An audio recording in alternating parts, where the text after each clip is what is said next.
Bien, el estudio para este martes 31 corresponde al capítulo 3 de Éxodos.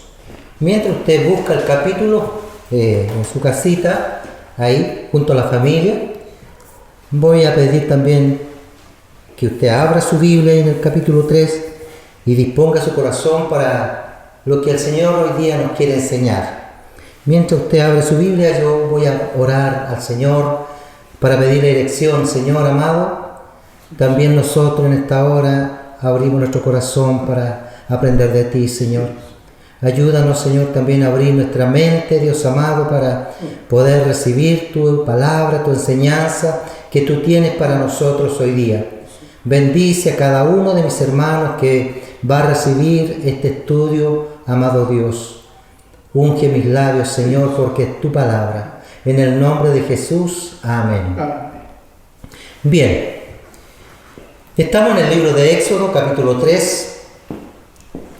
Ya hemos avanzado 2 capítulos anteriores de esta hermosa lección, de hermoso estudio de Éxodo, a modo de un repaso para que la mente se mantenga, podamos mantener esta mente al tanto de lo que hemos estado estudiando. En el capítulo 1 vimos así a grandes rasgos, ¿cierto?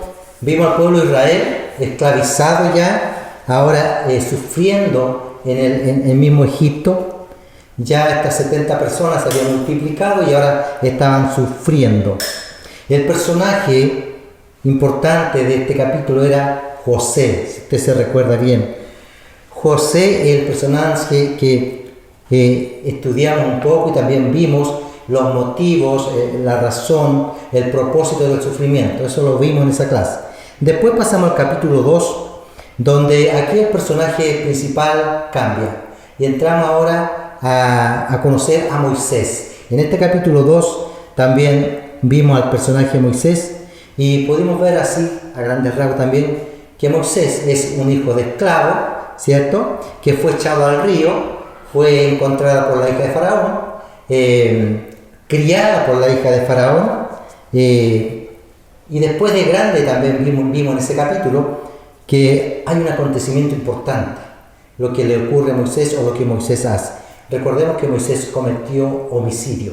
Bueno, fue descubierto, pensaba que nadie lo había visto, pero al final fue descubierto y Moisés termina huyendo a Egipto. El énfasis de esa clase, que también la dio mi hermano Carlito, fue la crianza de nuestros hijos, ¿cierto? Se recuerda usted, fue claro nuestro hermano en poner énfasis en cómo sembrar en el corazón de nuestros niños el amor a Dios. Cómo también poder crear una convicción firme de identidad, saber quiénes somos, a qué Dios servimos. Eso fue el énfasis de la clase anterior.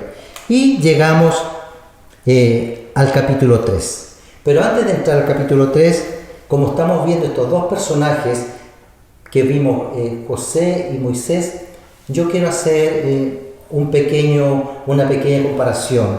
¿Para qué? Para que nosotros podamos entender cómo Dios puede usar a 2 personas en diferentes situaciones, en diferentes momentos y con diferentes problemas o circunstancias, podríamos decir. ¿Cómo es hermoso Dios, cómo Dios usa a diferentes hombres en diferentes épocas con un solo propósito? Esto me maravillaba y se lo quiero comentar, la comparación que podemos hacer. Usted se acuerda que José fue vendido por sus hermanos como esclavo a Egipto y José llegó a ser el gobernador de Egipto. Más tarde fue el que sustentó al pueblo de Israel. En cambio Moisés era un esclavo que se crió como príncipe en el palacio para luego más tarde ser el libertador de Israel. Qué hermosa comparación, ¿verdad? Qué diferente la forma de cada uno, pero el propósito es el mismo, el pueblo de Israel. Que esa comparación me llamó mucho la atención, ver cómo Dios en su soberanía, en su sabiduría, usa diferentes situaciones, diferentes momentos, diferentes hombres con un solo propósito, el pueblo de Israel. Ese es un comentario que quería hacer. Vamos al capítulo 3. Hermano, este capítulo yo lo dividí. En algunas Biblias está hecha esta división en 3 partes. Primera parte, del versículo 1 al 12, está el llamamiento de Moisés y la zarza que arde y no se consume. En la segunda división está el capítulo 13 y el 14. Y esta división tiene que ver con la revelación del nombre de Dios. Y luego, del 15 hasta el final, esta división es la misión propiamente tal de Moisés. Aquí donde ya Moisés le entregan esta misión con todos los detalles y las instrucciones que Dios le da. Si el tiempo nos permite, yo creo que vamos a alcanzar a ver hasta el versículo 14 de este capítulo, si el tiempo lo permite. Pero no se preocupe, hermano, porque la próxima clase de donde quedemos vamos a seguir esta hermosa enseñanza que tiene el Señor para nosotros. Bien, vamos a darle lectura al capítulo 3 y le voy a dar lectura hasta el versículo 12. Y lo voy a hacer en el nombre del Padre, del Hijo y del Espíritu Santo. Amén. Dice así la palabra del Señor. Apacentando Moisés las ovejas de Jetro su suegro, sacerdote de Madián, llevó las ovejas a través del desierto y llegó hasta Horeb, monte de Dios. Y se le apareció el ángel de Jehová en una llama de fuego en medio de una zarza. Y él miró y vio que la zarza ardía en fuego y la zarza no se consumía. Entonces Moisés dijo: ¿Iré yo ahora y veré esta grande visión? ¿Por qué causa la zarza no se quema? Viendo Jehová que él iba a ver, lo llamó Dios de en medio de la zarza y dijo: Moisés, Moisés. Y él respondió: heme aquí. Y dijo: no te acerques, quita tu calzado de tus pies, porque el lugar que tú estás, tierra santa es. Y dijo: yo soy el Dios de tu padre, Dios de Abraham, Dios de Isaac y Dios de Jacob. Entonces Moisés cubrió su rostro, porque tuvo miedo de mirar a Dios. Dijo luego Jehová: bien he visto la aflicción de mi pueblo que está en Egipto, y he oído su clamor a causa de sus exactores, pues he conocido sus angustias, y he descendido para librarlos de mano de los egipcios y sacarlos a aquella tierra, a una tierra buena y ancha, a tierra que fluye leche y miel, a los lugares del cananeo, del eteo, del amorreo, del fereceo, del heveo y del jebuseo. El clamor pues de los hijos de Israel ha venido delante de mí, y también he visto la opresión con que los egipcios los oprimen. Ven por tanto ahora, y te enviaré a Faraón, para que saques de Egipto a mi pueblo, los hijos de Israel. Entonces Moisés respondió a Dios: ¿quién soy yo para que vaya a Faraón y saque de Egipto a los hijos de Israel? Y él respondió: ve, porque yo estaré contigo, y esto te será por señal que yo te he enviado. Cuando hayas sacado de Egipto al pueblo, serviréis a Dios sobre este monte. Amén. Hasta ahí vamos a quedar. Y ahora, hermano, vamos a tomar algunos puntos importantes que vale la pena señalar y poner el énfasis, porque nos trae una enseñanza maravillosa. Pero antes, hermano, de entrar de lleno a esta enseñanza, quiero detenerme un poquito, porque vamos a hablar de Moisés. Del capítulo 2 en adelante empezamos a hablar toda la enseñanza acerca de Moisés, de lo que hace Moisés.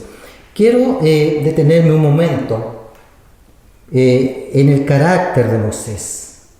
Como ya habíamos conocido un poco de José, quiero hablar y quiero más o menos que usted entienda el carácter de Moisés, cómo era Moisés. Lo primero que que aquí vemos, y podía yo ver, que en Números 12:3, la palabra dice que él era varón, el varón más manso que había sobre la tierra. Moisés, así Dios lo llamó, así Dios lo veía, un varón manso, el más manso que estaba sobre la tierra. Pero recordemos que no es el único, porque después de Moisés, vino un varón mucho más manso que Moisés. Un varón que estuvo con nosotros y que habitó entre nosotros, y fue el varón más manso que pisó la tierra. Usted ya se habrá dado cuenta de quién es. Nuestro Señor Jesucristo. Él fue el manso por excelencia. Pero vamos a hablar de Moisés.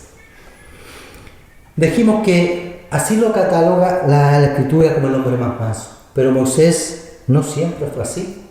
Moisés no siempre fue el hombre manso. Si no recordemos el episodio del capítulo 2, lo que hizo Moisés. O sea que Moisés, antes de que tenga el trato con el Señor, era una persona, como diríamos, de armas tomar. Porque imagínense, tener la valentía a la primera, matar, darle muerte a un egipcio. Eso me indica a mí que él era un hombre de decisiones, un hombre de temperamento. Era un hombre que no le temblaba la mano para hacer cualquier cosa. Entonces, no siempre fue manso Moisés. No siempre fue así. Pero sabe, hermano, cuando aquí la palabra del Señor dice que el hombre era manso, ahora habían pasado 40 años. 40 años habían pasado para que este hombre ahora se volviera manso. Y aquí cabe la pregunta que usted y yo podríamos hacernos. ¿Por qué 40 años? ¿Por qué tanto tiempo? Y sabe, hermano, que quizás para pastorear ovejas, para aprender a ser pastor de ovejas, no toma mucho tiempo, porque Moisés ahora era un pastor de ovejas. Era un pastor de ovejas, un trabajo muy fácil de realizar, un trabajo que en ese tiempo lo hacían los niños. Recordemos que cuando uno va a la historia de David era un niño y era pastor de ovejas. Esto también me llama la atención y me dice que cuando el Señor te quiere usar, te quiere llevar a lugares altos, tú vas a empezar desde abajo. Vas a empezar en lo más mínimo. Bueno, lo hizo con Moisés, lo hizo con David, lo hizo también con Amós. Porque cuando uno lee al profeta Amós dice, yo era boyero. De allí me sacó el Señor. Boyero era guiador de bueyes simplemente. Y lo hizo profeta. Siempre Dios usa a las personas, pero primero tiene que levantarlos de abajo para poder usar al ser humano. Y esto lo hizo con Moisés. Entonces, 40 años es bastante tiempo. Pero para aprender a ser pastor de ovejas necesita muy poco tiempo. Y aquí decimos, ¿por qué 40 años? ¿Sabe por qué, hermano? Porque cambiar la mentalidad de una persona, cambiar el carácter y la mentalidad de una persona requiere de tiempo, requiere de un proceso más largo. Con algunos es un proceso largo, con otros no tanto. Porque es muy difícil cambiar el carácter de la persona. Es muy difícil cambiar la mentalidad de una persona de un día para otro. Es un proceso que Dios tiene que obrar y hacer en la vida. Y como el Señor, nuestro Dios, es un Señor, es un Dios de proceso, Él respeta estos tiempos. Porque si Él quisiera hacerlo, lo hace de una. Para Él no hay nada imposible.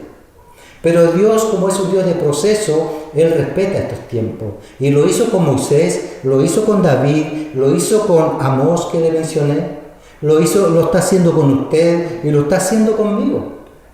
Él va haciendo un proceso que de tal manera que la persona alcance la madurez que hoy día Él quiere que tengamos. Entonces, por eso son 40 años que se demoró. Y sabe otra cosa con respecto a esto, de la mansedumbre. Es importante mencionarlo. ¿Sabe usted, hermano, que la mansedumbre en la tierra, en este mundo, se considera como una persona débil? El ser manso en este tiempo es poco menos ser casi tonto. Nadie quiere ser manso en este tiempo. Sin embargo, Dios quiere que nosotros seamos mansos. Pero en este mundo la mansedumbre se considera, es como sinónimo de debilidad. Pero sin embargo, hermano, en el cielo, la mansedumbre, Dios la ve como un bien muy preciado. Qué hermoso es esto, que la mansedumbre, que el mundo la ve como debilidad, Dios en el cielo la ve como un bien muy preciado. ¿Y por qué? ¿Por qué Dios la ve así? Porque nuestro Señor Jesucristo también nos enseñó. ¿Qué nos dijo nuestro Señor Jesucristo cuando estuvo en esta tierra? Aprended de mí, que soy manso, que soy humilde de corazón. Tenemos que aprender a la mansedumbre, porque nuestro Señor, Él la dijo, que aprendiéramos, que seamos mansos. Y una cosa importante, hermano, usted cuando se examínese y dígase, ¿seré manso yo? ¿O soy más menso que manso? A lo mejor, en el caso mío, puede que tenga de las dos cosas, un poco de menso y un poco de manso. Pero yo he visto, hermanos, ese fruto maravilloso de la mansedumbre. Y es hermoso, hermano, poder ver a una persona mansa. ¿Y sabe cuándo se nota la mansedumbre en una persona? Es fácil descubrir cuando una persona es mansa. ¿Sabe por qué? Porque cuando a esa persona la dañan o a esa persona la lastiman, esa persona nunca responde con agresividad. Todo lo contrario, esa persona siempre va a responder con bondad. Ahí vemos la mansedumbre. Entonces, en resumen, tendremos que, para aprender un poco de la mansedumbre, que la mansedumbre es una característica del siervo de Dios. La mansedumbre es una característica del siervo de Dios. Y no me refiero a los pastores. Siervos somos todos nosotros. Entonces, esa característica debe estar en nosotros si realmente somos siervos de Dios. Esa característica es un estilo de vida del cristiano. Es la forma de vida que tiene el cristiano, la mansedumbre. ¿Amén? Bien, algo hemos aprendido entonces de la mansedumbre. Y como estamos en el capítulo 3, ya lo habíamos leído, vamos a introducirnos a la enseñanza que tiene este capítulo. Vimos que aquí, pastoreando las ovejas, ¿cierto?, de su suegro Jetro, llega Moisés a los pies de un monte Horeb o monte Sinaí. Me imagino yo en el desierto, Moisés arreando, cuidando ovejas, de repente se encuentra al lado de esta montaña, de este monte. Y aquí ocurre algo muy maravilloso, impresionante, grandioso para Moisés y para nosotros también. Descubre Moisés allí que hay una zarza que ardía y que no se consumía. Y le llama la atención Moisés y va a ver por qué ardía esta zarza y no se consumía. Cosa curiosa. ¿Qué cosa más curiosa ver una zarza que arde y que no se consume? Le llama la atención a cualquiera. Le llamó la atención a Moisés. A cualquiera de nosotros, si viéramos que algo está ardiendo como una mata de murra y arde y no se consume, también nos llamaría la atención. Así que Moisés va por curiosidad y es allí donde, cuando Moisés se va acercando, se le aparece ahora el ángel de Jehová. ¿Ya? Hermano, aquí hay algo maravilloso porque en realidad esto es algo maravilloso. ¿Por qué Dios una zarza, podríamos decir? ¿Por qué Dios usa una zarza? ¿Por qué hablamos del ángel de Jehová? A veces nos cuesta un poquito de poder entender. Aquí cuando Dios se refiere al ángel de Jehová, se está refiriendo a Dios mismo. Tenemos que entender, cuando la Biblia se refiere al ángel de Jehová, está hablando de Dios mismo, porque sabemos también que Dios tiene millares, dice centenares, millares de ángeles que están a su disposición y que están rindiéndole adoración a Dios. Entre ellos tenemos categorías de ángeles.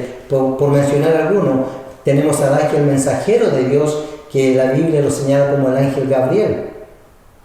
Entonces, cuando hablamos del ángel de Jehová, estamos hablando de Dios mismo. Y aquí dice que el ángel de Jehová se le apareció en una llama, en medio de una llama de fuego de una zarza. O sea, el que aquí estaba ahora era Dios mismo. Y más tarde vemos que lo llama. Entonces, es Dios mismo. Y usted dice, ¿por qué una zarza? ¿Por qué una zarza? ¿Sabe, hermano?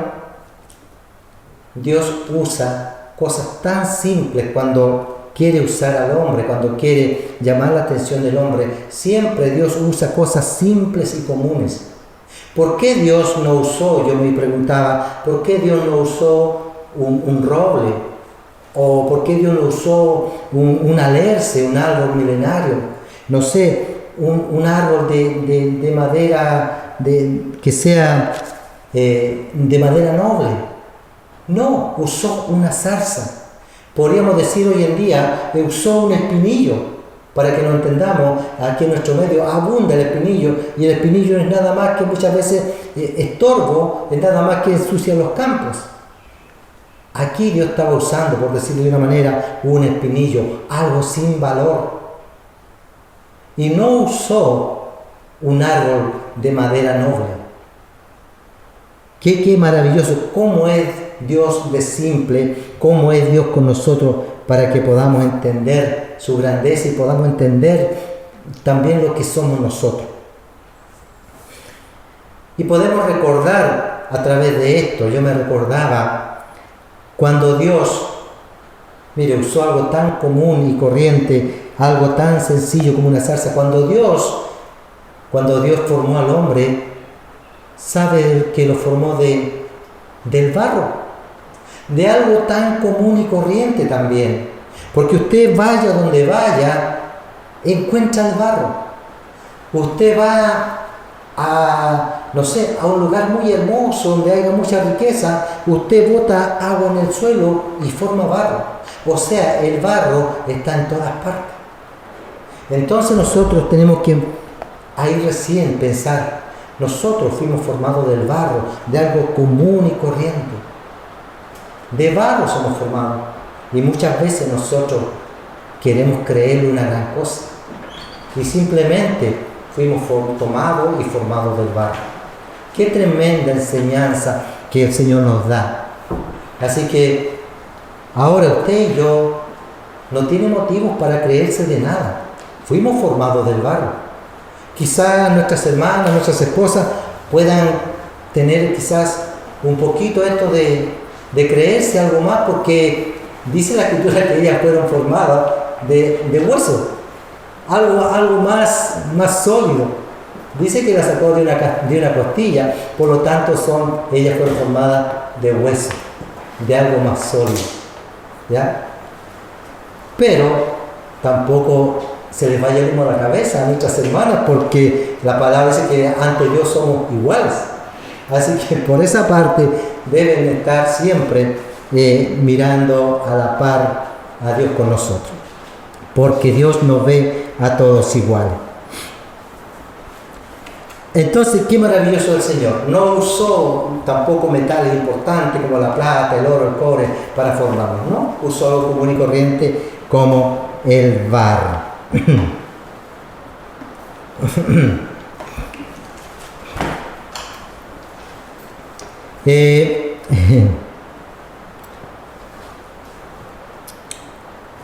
Perdí un poquito acá, ¿vale?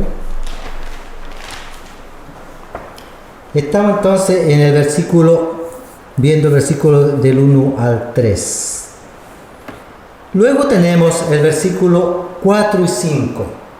Aquí hay algo importante también, mi hermano, que el Señor nos quiere enseñar. Aquí vemos en el 4 y el 5, vemos cómo esta zarza que ardía, dijimos, y no se consumía, y cómo Moisés ahora sintió una curiosidad y fue a ver lo que sucedía aquí en esta zarza. Y cuando Moisés estaba ya cerca, quizás en esta zarza, aquí donde Dios, dice que Dios le llamó ahora. Dios le llamó y le dice: Moisés, Moisés, no te acerques más. Quítate tu calzado, porque el lugar donde tú estás pisando, tierra santa es. Hermano, qué maravilloso. Aquí podemos aprender dos cosas importantes que estos versículos nos enseñan.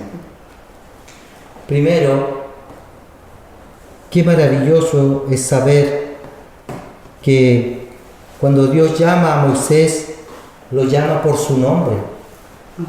Qué lindo, qué maravilloso es saber que Dios a cada uno nos conoce por nuestros nombres, que a ti y a mí Dios los conoce y nos llama por nuestros nombres. Dios conoce nuestros nombres. Lo llamó con su propio nombre a Moisés, le dijo: Moisés, Moisés. Y él respondió: aquí estoy, Señor, heme aquí, o aquí estoy. Cuando Dios, usted, hermano, no le encantaría, qué maravilloso sería que un día usted vaya caminando y Dios lo llame por su nombre. Y usted le diga: aquí estoy, Señor. Pero cuando después el Señor le da una misión, quizás nosotros ya no vamos a querer. Vamos a estar siempre diciendo: aquí estoy, Señor. Pero cuando el Señor nos da una misión, ya no queremos hacerla. Eso es propiamente del humano. Le pasó a Moisés. Y luego le pide que se quite el calzado. Porque el lugar donde él estaba en ese momento, dice la Escritura que Dios dice: tierra santa es. La pregunta es: ¿qué hacía santo ese lugar donde estaba Moisés? La respuesta es sencilla. Lo que hacía santo a ese lugar era la presencia del Señor. Donde está la presencia del Señor, se vuelve inmediatamente un lugar santo, porque Dios es santo. Y donde está Dios, todo, Dios lo transforma.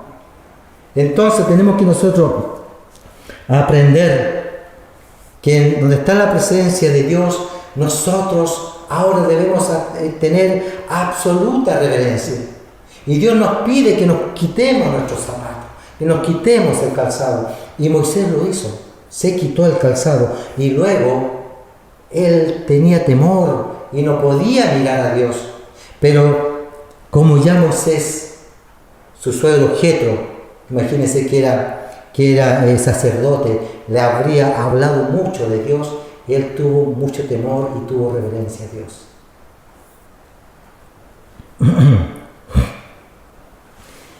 ¿Y sabe por qué digo esto, hermano? Donde está la presencia de Dios, debemos tener una reverencia tan grande, tan absoluta, considerando que Dios es santo. ¿Sabe por qué? Porque siempre en esta tierra hay lugares donde Dios de repente se manifiesta, donde Dios hace notar su presencia. ¿Por qué? Porque también hay lugares que el hombre ha construido, tal como este templo, que son lugares exclusivos para que uno venga a tener comunión con el Señor. Son lugares que son exclusivos para adorar al Señor, y esos lugares se han consagrado para honrar a Dios. Qué triste es cuando esos lugares no cumplen esa función. Este lugar donde estoy ahora fue construido con ese fin. Es un lugar donde uno espera de repente que la presencia de Dios descienda. Y en algún lugar, tarde o temprano, a veces la presencia del Señor desciende. Pero muchas veces pasa mucho tiempo y la presencia del Señor no desciende.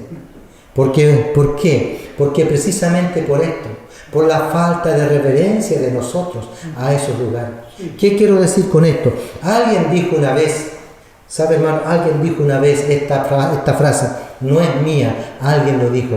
Donde los ángeles pasan en puntilla, nosotros pasamos corriendo, sin absoluta reverencia.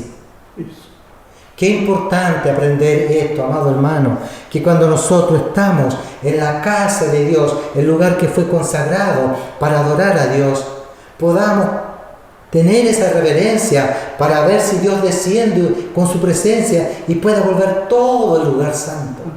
Y tener esa reverencia y ese cuidado, que Dios es santo y necesita también esa reverencia, ese cuidado que debemos tener, y no dejar que los niños salten, que los niños corran, sino que ellos aprendan a adorar junto a nosotros a Dios, a tener esa reverencia en los servicios a Dios junto a los padres. Por eso la importancia que los pequeñitos desde muy niños aprendan a adorar a Dios, y como decía nuestro hermano en la clase anterior, sembrar en sus corazoncitos una identidad con Dios, sembrar en ellos el amor y el respeto y la reverencia a Dios. Por eso es importante lo que Dios le pedía a Moisés, que se quitara los zapatos. Nosotros también tenemos que aprender de esto. Ahora, ¿por qué Dios le pide que se quite el calzado a Moisés? El zapato, hermano, el calzado tiene varias representaciones. Yo aquí solamente apunté una. El calzado representa el caminar. El calzado también representa la separación del suelo con la realidad. El calzado, en este sentido, es el caminar. Es en nuestro caminar, en nuestros planes, nuestras ideas, nuestros propósitos. Eso representa el calzado. Entonces, cuando Dios le dice, quítate tu calzado, le está diciendo, deja tu caminar que tú llevas, deja tus planes que tú tienes, porque ahora tienes que caminar en otros planes. Es necesario que también nosotros dejemos nuestro caminar, dejemos nuestras propias ideas y ahora aprendamos a caminar con Dios. Eso le está diciendo Dios a Moisés. Deja tu caminar, quítate tu calzado, porque donde tú estás ahora es tierra santa, y ahora vas a caminar, pero vas a caminar conmigo, dice el Señor. Esa más o menos es la idea del Señor. Saltémonos al versículo 10 y 12. Le dice Dios a Moisés, ven, por tanto, ahora y te enviaré a Faraón para que saque de Egipto a mi pueblo, los hijos de Israel. Entonces Moisés respondió a Dios, ¿quién soy yo para que vaya a Faraón y saque de Egipto a los hijos de Israel? Y él respondió, ve, porque yo estaré contigo, y esto te será por señal de que yo te he enviado. Cuando hayas sacado de Egipto al pueblo, serviréis a Dios en este monte. Aquí, hermano, encontramos ahora que Dios lo está enviando a Moisés, y encontramos la primera negación, la primera excusa de Moisés de las 5 restantes que vamos a ver más adelante. La primera excusa que Moisés pone delante de Dios para no ir a Egipto. ¿Y cuál es esa excusa? Le dice al Señor, ¿quién soy yo? Le dice, ¿y quién soy yo para que vaya? ¿Sabe lo que Moisés le está diciendo? O sea, ¿qué condición tengo yo? ¿Qué capacidad tengo yo para ir a Faraón? Yo me siento incapaz. Eso le está diciendo Moisés al Señor. Pero el Señor, como todos lo saben, Él tiene la respuesta. Y sabe, hermano, antes que el Señor le dé la respuesta, cuando Moisés le da este argumento a Dios, también encontramos encontramos aquí algo maravilloso. Encontramos en Hechos 7:22, donde Esteban está haciendo su defensa ante el concilio de Jerusalén, y Esteban menciona a Moisés. ¿Y sabe lo que le dice Hechos 22? Dice que la escritura dice que fue enseñado en toda sabiduría egipcia y era poderoso en sus palabras y obras. Ese era Moisés. Era un hombre preparado, era un hombre enseñado en toda sabiduría egipcia. O sea, que no era cualquier persona que no pudiera ir delante de otro personaje y hablarle. Imagínense, en esa época, los príncipes los apartaban exclusivamente en colegios especiales para ellos. Así que Moisés, esta excusa que Dios le está dando, también como que no calza mucho con lo que dice Hechos 22. Pero ¿saben? Habían pasado 40 años. Y Moisés ahora era otra persona. Ahora ya no era esa persona quizás un poco arrogante, podríamos decir. Ya no tenía esa delicadeza de las cosas especiales del palacio. Había estado 40 años en el desierto.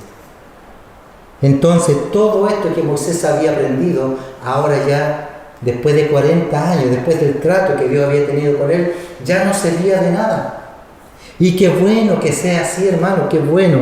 ¿Y sabe por qué? Porque Dios nunca busca gente capacitada, porque Él nos capacita. Dios nunca busca gente que se crea capaz. Dios nunca busca gente arrogante, gente altiva, gente que se crea algo que pueda hacer por sus propias fuerzas, ¿no? Porque esto es con la fuerza del Señor. Por eso digo que bueno que así sea, porque si no cualquiera diría, yo tengo méritos para hacer cualquier misión de parte de Dios. Y no somos nosotros, es Dios, es el Señor obrando en nosotros. Eso tenemos que tener en cuenta. Nosotros no tenemos capacidades, nosotros no tenemos la fuerza suficiente para hacer cosas que Dios nos mande, si Dios no está con nosotros, si Dios no lo permite, si Dios no lo quiere que hagamos. Entonces, por eso, ahora Dios tuvo que, como que diría alguien, un técnico en computación, tuvo que resetearlo, tuvo que formatearlo de nuevo a este Moisés. Y así lo hizo con Moisés. Entonces, cuando Moisés le da esta excusa, ahora Dios le responde. Dios le responde, ve porque yo estaré contigo, le dice. Qué garantía más grande, hermano. Qué garantía más grande saber que si usted o yo somos enviados por el Señor y que el Señor vaya con nosotros. ¿Qué importa ahora el problema? ¿Qué importa la circunstancia? Dios va con usted. Y si Dios va con usted, ¿quién podría ir contra usted? Nadie. Entonces, qué tremenda garantía cuando aquí Dios le dice, ve porque yo estaré contigo. Qué garantía más grande. Y vemos más tarde que Moisés algo aprendió de esto. Porque después Moisés dice más adelante, que a lo mejor lo vamos a ver, dice, Señor, yo no me muevo de aquí si tu presencia no va conmigo. Da por eso que Moisés luego más tarde, muchos años más, entiende esto. Cuando Dios va con usted, cuando Dios lo envía, no hay nada imposible, porque Dios es el que está obrando. No somos nosotros, es Dios a través de nosotros, que es muy distinto. Qué maravilloso entonces entender esto. Y llegamos ahora a otra parte, a esta parte que le dije yo que habíamos separado, que dice la revelación de Dios. Aquí Dios se revela con un nombre muy, muy particular, muy especial. Son 2 versículos que separé y dice así. Dijo Moisés a Dios, he aquí que llego yo a los hijos de Israel y les digo, el Dios de vuestros padres me ha enviado a vosotros. Si ellos me preguntaren, ¿cuál es su nombre? ¿Qué les responderé? aquí encontramos ahora la otra negación de Moisés, otra excusa, otro problema que le pone al Señor. ¿Y qué le diré? ¿Qué le diré? O sea, ¿qué le está diciendo Moisés? Si me preguntan el nombre, ¿qué le voy a responder? ¿Qué le voy a responder? No tengo que decirle, porque no conozco tu nombre, Señor. Quizás Moisés estaba pensando en los muchos nombres que él había conocido de esos dioses egipcios, y quería también ahora saber el nombre del Dios que lo enviaba. Pero ¿sabe, hermano? Cuando Dios ahora se revela y le dice, ¿sabe? Dile que yo soy el que soy. Así se revela Dios. Y respondió Dios a Moisés, yo soy el que soy. Y dijo, así dirás a los hijos de Israel, yo soy me envió a vosotros. Con este maravilloso nombre, ahora Dios se revela, yo soy el que soy. Qué grandioso, qué grande este nombre, qué profundo, qué misterio más grande también encierra esta declaración del Señor cuando Jehová le dice, yo soy el que soy. Y quizás Moisés estaba esperando un nombre conocido por él, o un nombre que tenga más o menos, que se ajuste a su realidad. Pero no, Dios le dice, yo soy el que soy. Ahora Moisés tenía otra garantía aquí, cuando Dios le dice, yo soy el que soy. ¿Sabe cuál es esa garantía? Ahora Moisés sabe que el que lo estaba enviando a Moisés era Dios mismo. La garantía de que él iba enviado por Dios mismo, el único e incomparable Dios verdadero, el eterno, el todopoderoso, el Rey de Reyes y el Señor de Señores. Ese lo estaba enviando a Moisés, no era cualquier Dios, era el único, incomparable, el único Dios verdadero. Ese lo estaba enviando Moisés. Y este nombre, yo soy el que soy, hasta el día de hoy, guarda todavía un misterio, guarda todavía, es motivo de muchos estudios respecto a este nombre. ¿Sabe, hermano? En el Antiguo Testamento, el Dios de Israel tenía un nombre muy personal y muy difícil de pronunciar. ¿Y sabe cómo? ¿Por qué era tan difícil de pronunciar? Y sabe que muchos en aquella época, temerosos de Dios, ni siquiera querían pronunciarlo por la grandeza, por el temor que tenían de Dios. No se atrevían a pronunciarlo en público. Y sabe que este nombre del Antiguo Testamento simplemente contaba de 4 letras. YHWH. Y también se le conocía como el tetragramatón. ¿Por qué? Porque consta de 4 letras. Es una definición de 4 letras en la antigüedad.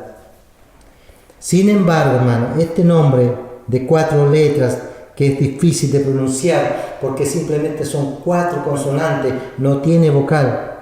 Algunos eruditos argumentan que estas 4 consonantes se pronuncian como Yahvé. Otro dice que se pronuncia como Yahweh.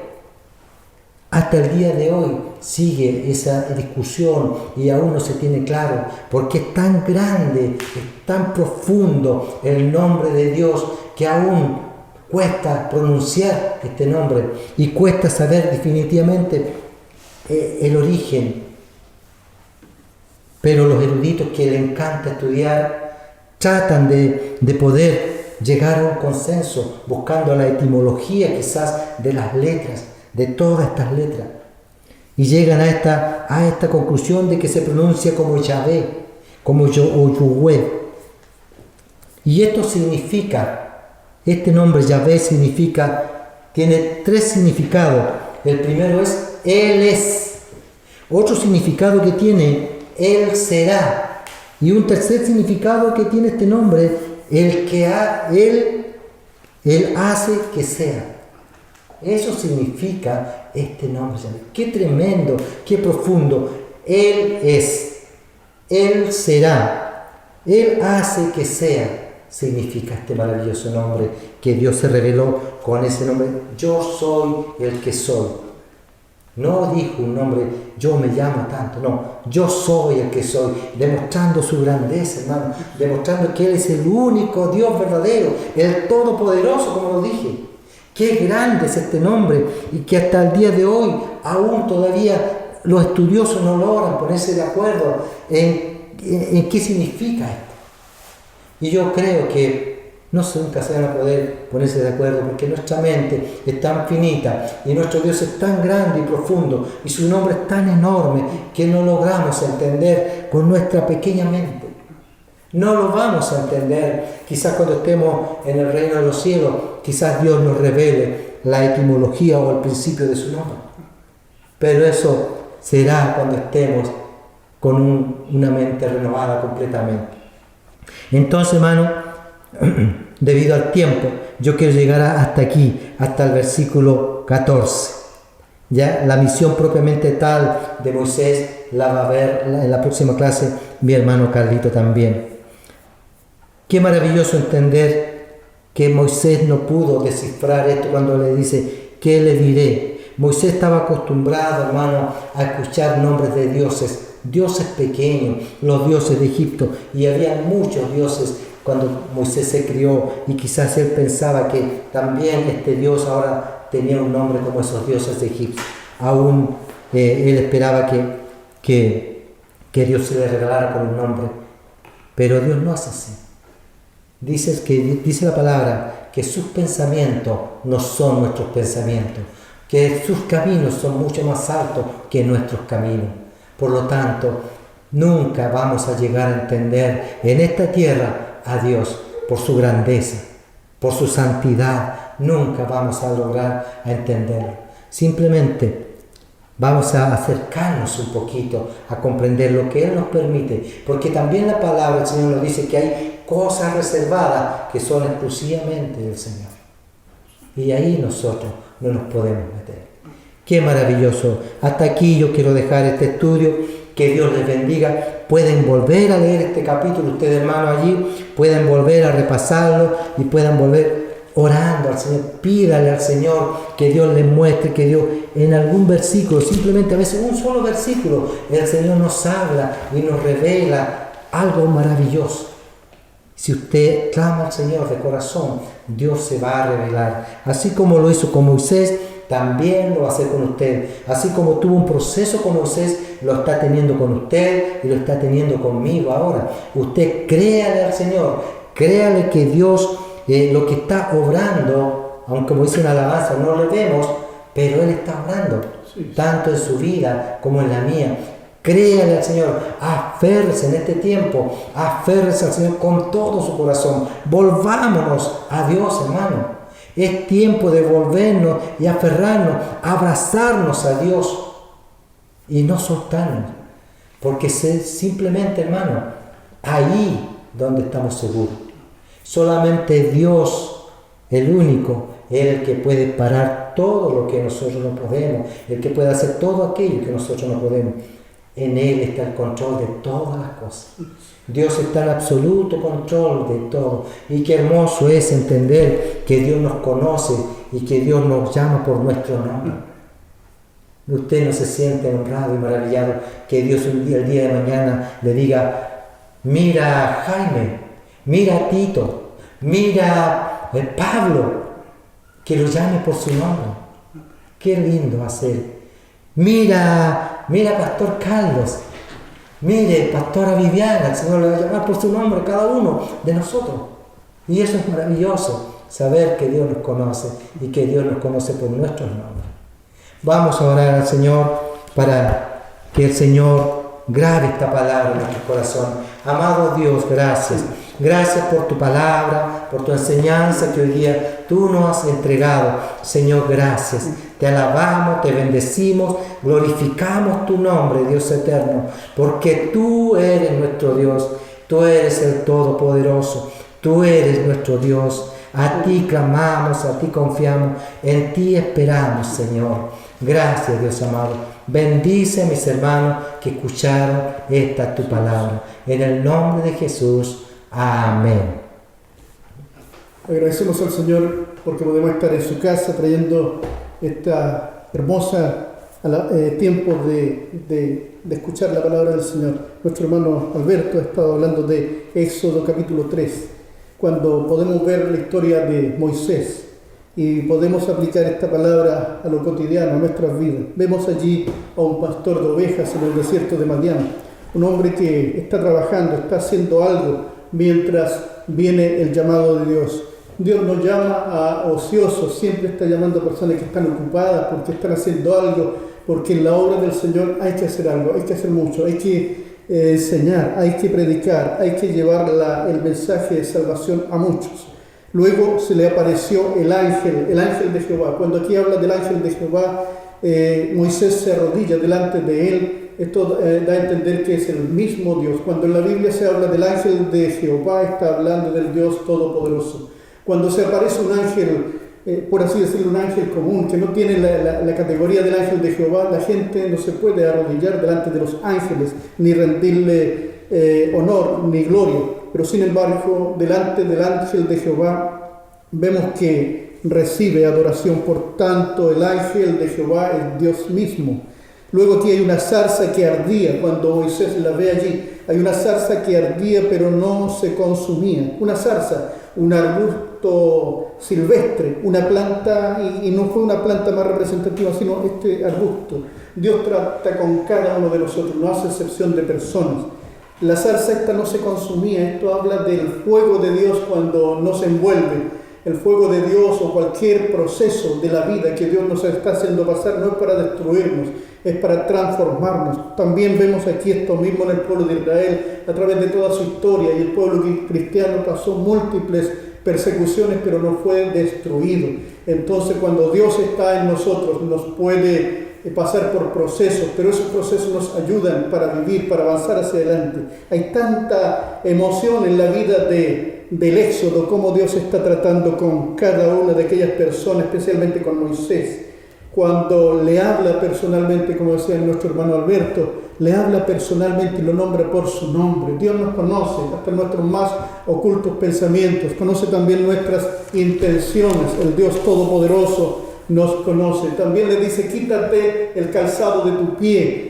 Se necesita reverencia, enfatizar a nuestro hermano. Es necesario la reverencia delante del Dios Todopoderoso cuando nos reunimos en su nombre. Dios está ahí, pero debemos guardar reverencia. Luego le dice, Dios se presenta: yo soy el Dios de tu padre, el Dios de Abraham, de Isaac y Jacob. Este es el único Dios verdadero, el Todopoderoso. Y este Dios que siente amor por cada uno de nosotros le dice: he visto la aflicción de mi pueblo. Dios conoce la aflicción suya, Dios conoce sus temores, Dios sabe que estamos en dificultades, pero Dios está con nosotros como poderoso gigante. Luego el Señor se revela con su propio nombre, le dice: este soy yo, este es mi nombre. Entonces Moisés tuvo muy claro cómo Dios se llamaba: el Dios eterno, el Dios todopoderoso, con las palabras, con las iniciales YHWH.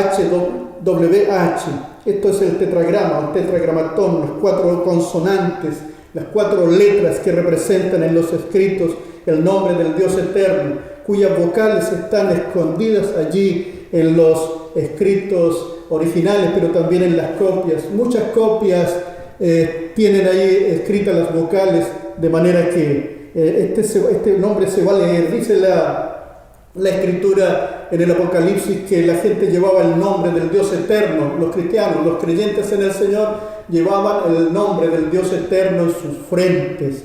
Los judíos ahora dicen que esas vocales las dejaron escondidas ahí para que la gente común no pueda nombrar el santo nombre del Dios Todopoderoso. Pero allí dicen ellos que en el reino milenial va a ser conocido el nombre de Dios. Así que vamos a estar ahí y vamos a pronunciar el santo nombre de Dios. Y ya se están restaurando muchas cosas. Se ha restaurado Israel y se está restaurando este conocimiento de Dios, esta revelación del Dios Todopoderoso. Porque todo va creciendo en